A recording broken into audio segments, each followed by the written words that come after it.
got something here I'll show you in a minute. Now the other day I showed you a sneak peek of the little tractor. Today we might have a bit of a walk around and not only have a look at it, but take it for a bit of a ride and see what you think of it.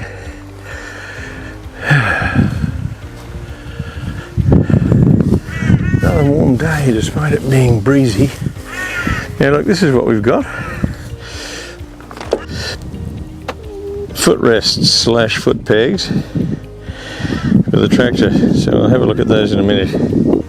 This is the tractor by which many others were probably measured, despite the fact that in many ways it wasn't the most powerful or the most effective. It's just that it was so damned well known. I mean, you know, this was, I think, from about 1948 to the late 50s or so, you know, they manufactured these. I believe that close to 1 million were made, both in the UK and in the US, and they were pretty well standardized. Now, the tractor was originally designed by a fellow called Harry Ferguson, hence the name Ferguson, or Fergie as we think of it,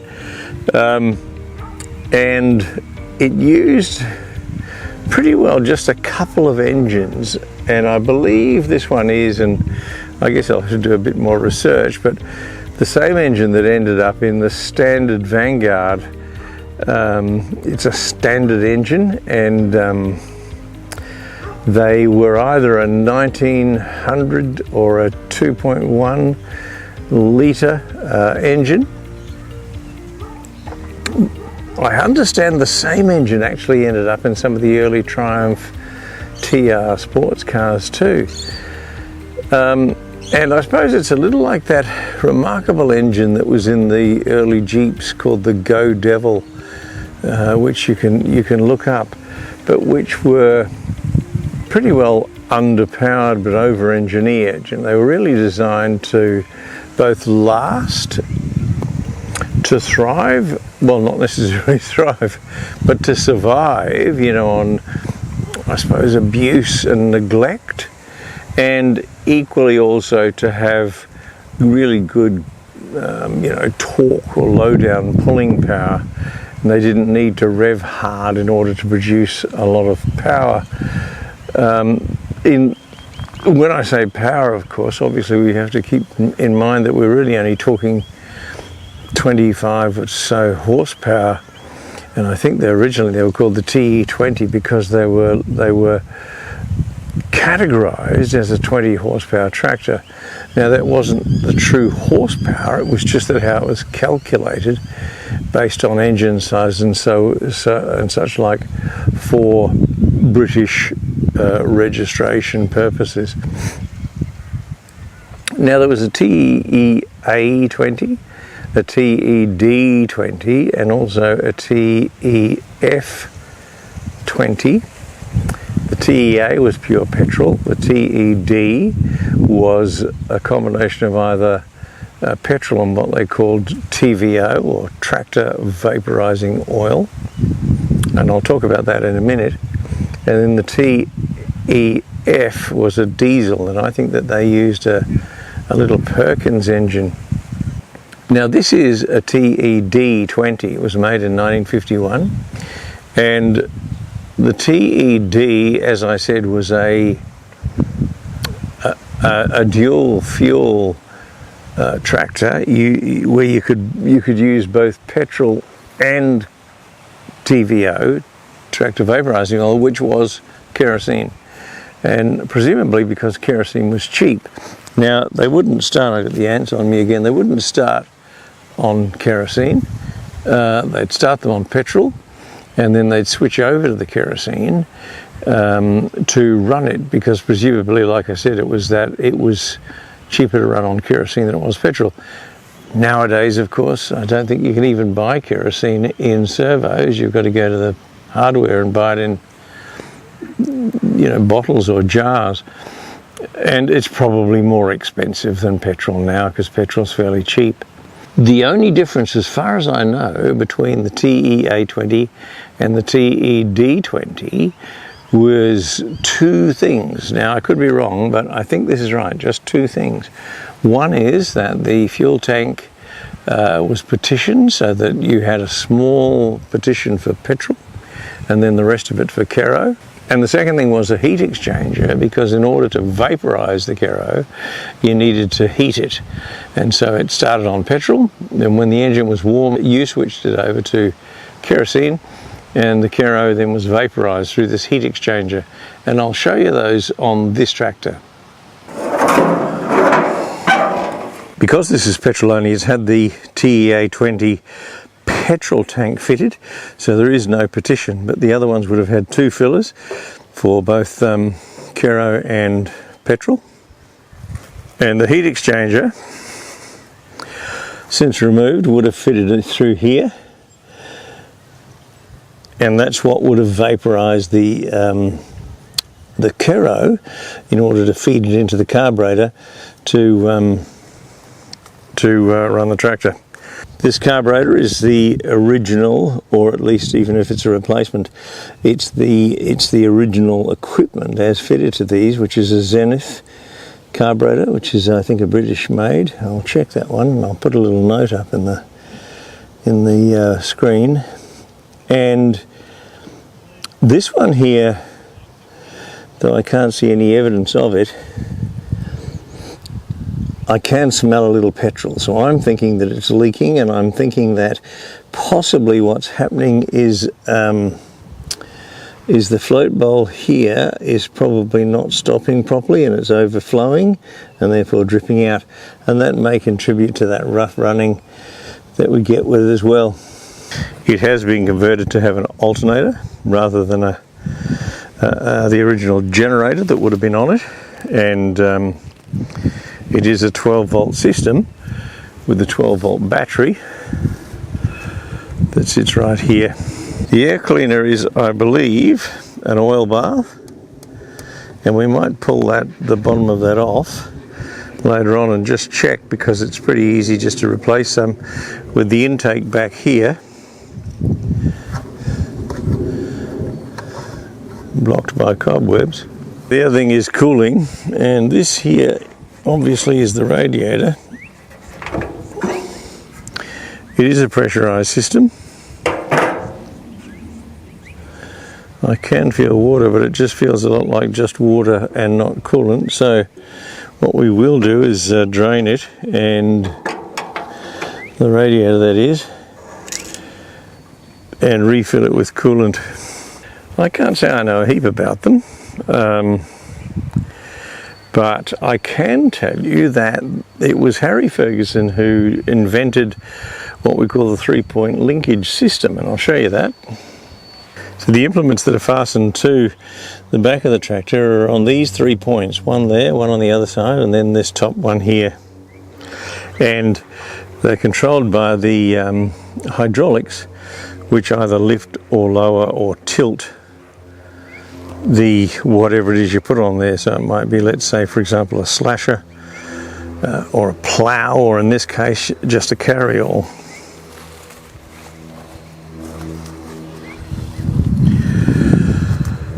In this case I don't know exactly how the hydraulics work, given that it's all concealed within the frame or box or body of the tractor itself in here, so it may be a mechanically driven rather than hydraulically operated. I'm not certain. Down here of course we've got the PTO, or power takeoff unit, and this would drive something like, say for example, a slasher. They rotate fairly slowly, I think only about 500 or 600 RPM, but of course obviously they're then geared to spin a blade in the slasher at a much higher speed. The other thing that's worth noting is that it's old and therefore would not be a lead-free engine. So what I've got here is a lead, basically a lead substitute, which we can put in the petrol, which protects the valves. The issue seems to be with valves and valve seats, because it's that upper cylinder lubricant that the lead provides that is not present in lead-free fuels. This is a single range in the sense that it doesn't have a dual high-low range. It's a 4-speed in the usual H pattern, 1, 2, 3, 4, with reverse over here, as you can see, so over here and down, but in a little bit of a quirky style, it actually has starter there, or S for starter, where it's the gear itself that starts the tractor. There is no separate push button or switch to start it. This is that step that I was telling you about, and it's pretty simple to fit on. It really just hangs off there and is clipped on here at this end here, down there. These are so simple. Throttle. As you pull it towards yourself, it accelerates. Brake. And on the other side, clutch. So they're that easy. Now the handbrake is pretty ingenious. All it is a lock right there on the foot pedal. So as you press the foot pedal down, you just pop that into that little slot, and that's your handbrake. Transmission fluid here. Now this is shown as being low. In fact, worse than low. So one of the things we might do is check up and see what oil goes in there and top that up. I'm not certain where it tops up, maybe in the same hole. Then engine oil, not quite up to the point where it probably should be, but that's actually really clean oil, so I think it's probably had an oil change not so long ago. This looks like it might be that gearbox oil top up here, and that fills that whole gearbox and axle. But we'll look into that. One other thing worthy of note is the exhaust, and that muffler looks pretty new. And what they've done is they've put the straight through pipe, but because of course you don't necessarily want a pipe that's open to the sky like that, because rain can flow into it and get back into the engine. So they put one of these truck style flippers on there. Let's put the footrest on. As it says, I understand it's not difficult.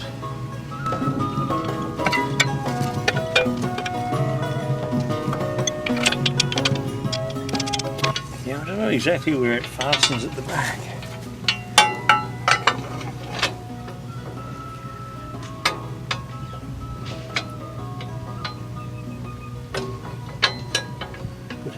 There, I should think.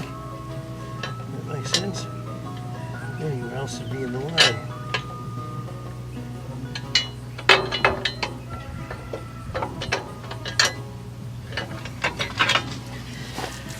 Let's check the other side. May not have the same plate. Actually, it does. So this would then go on here.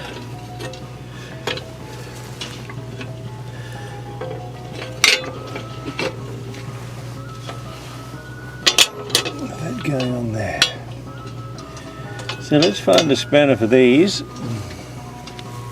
Bearing in mind that this is an ancient tractor, it's actually a 11/16, and the nut on the footplate is a 15mm, because it's obviously made more recently.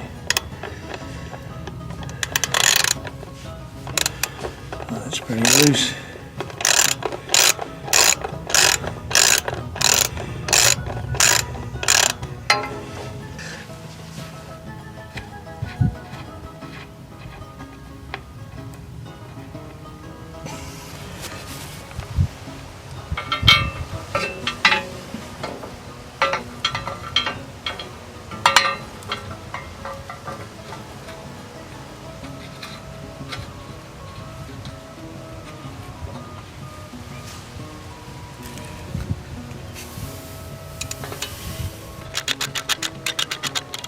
appear to be taking, so maybe it's not even far enough to grab a thread. Look, I think we're going to have to get a longer bolt.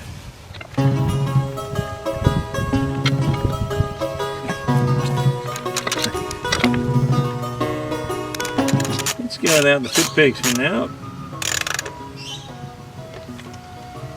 And we'll find ourselves a longer bolt.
Well, that's no good. We've stopped. And I suspect we may have run out of fuel.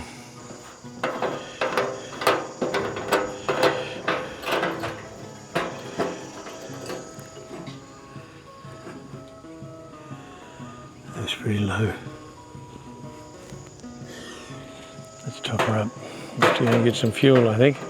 The worst possible place to stop, which is right at the end of the driveway in public view, and I can only assume it's run out of fuel. Now I stalled it, but it might have been at that precise moment that it also ran out of fuel. Let's go and get some fuel.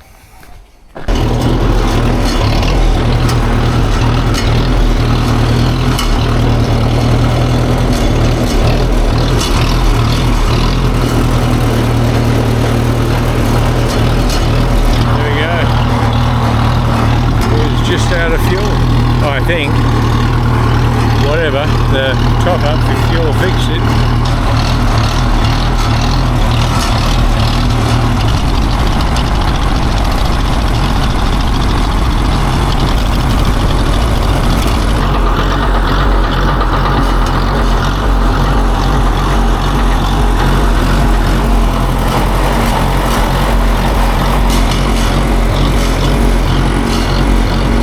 Pick up a few sticks, you'll see why in a minute.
So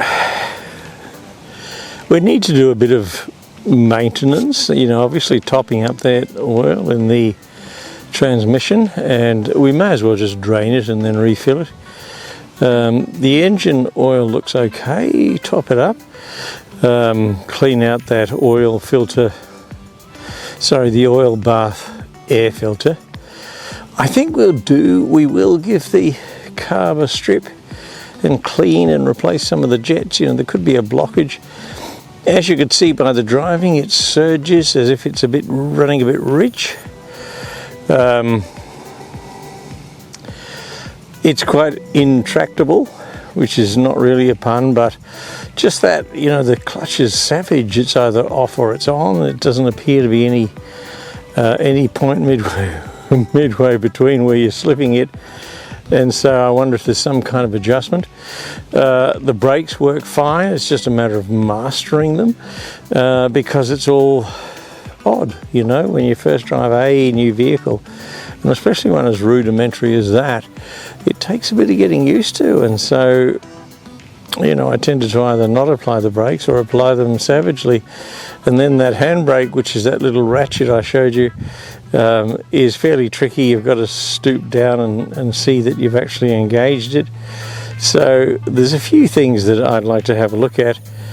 Obviously the other thing being to get those steps on. Getting in and out of it is a bit difficult for an old fella, and so I think that we need to get those steps on, which means getting some longer bolts. So in other words, taking those bolts out and pairing them up with something if I have it, otherwise going and picking up a bolt that's, you know, maybe, I don't know, 10 mil longer or something, so that it will actually catch the thread, because that's maybe the thickness of that plate that it's holding on. And I think Bob's your uncle should be great fun. Obviously I want to redo that carry-all. I think I mentioned that, and so pulling those old timbers off and replacing them with something, giving them a coat of varnish, giving a carry-all a coat of paint. I'm torn between changing the colour. In a way, it's kind of interesting how it is, and I suppose, you know, I think then, well, should I, rather than do anything at all, sand it down, treat some of the rust, and then give it a coat of clear, and just kind of keep it in that old, authentic looking old tractor, rather than try and make it look like a brand new 70-year-old tractor, because that's never going to happen. So I guess, you know, there's two different schools of thought there. One is that you return things to their original condition, and the other is you honour the years that it's spent working hard for its money, you know. And I think in that case, that's probably what I'd probably choose to do. I understand that the colour is Stoneleigh grey, and I think that's the engine is still that colour. So, you know, maybe we give that a bit of a touch up, or maybe not. Maybe we just spray everything with clear and we leave it at that. But look, that's it for now. We used that very useful carry-all, even though it was a bloody difficult job getting in and out of the damn tractor. Unlike, yes, the plovers, have they laid eggs again? I don't know. Anyway, difficult job getting in and out, unlike, say, a ute, you know, where you hop in and out and it's dead simple. Then you get back in and it's air conditioned. And of course, it was awkward running out of fuel right at the bottom of the driveway like that, so I had to walk back up to the shed here and pick up 5 litres of fuel to dump in it. But that's my own silly fault. I didn't check. I just assumed it would have some in it, and I'm guessing that when we kind of hit that slope and hit the brakes and stalled it, that all the fuel ran to the front, with the tap being at the back. It just was starved of fuel. Once we'd put 5 litres in, away she went. So I did add that valve saver, or whatever the hell it's called, you know, that upper cylinder lubricant / lead substitute. So we'll continue to do that until that's really what we've got in there, is a kind of a version of a leaded fuel for the poor old thing. But look, that's it for now. I don't know how this fire's going behind me, so, you know, give me a heads up on it, because I hope next time you see me, I might be badly charred. See you next time.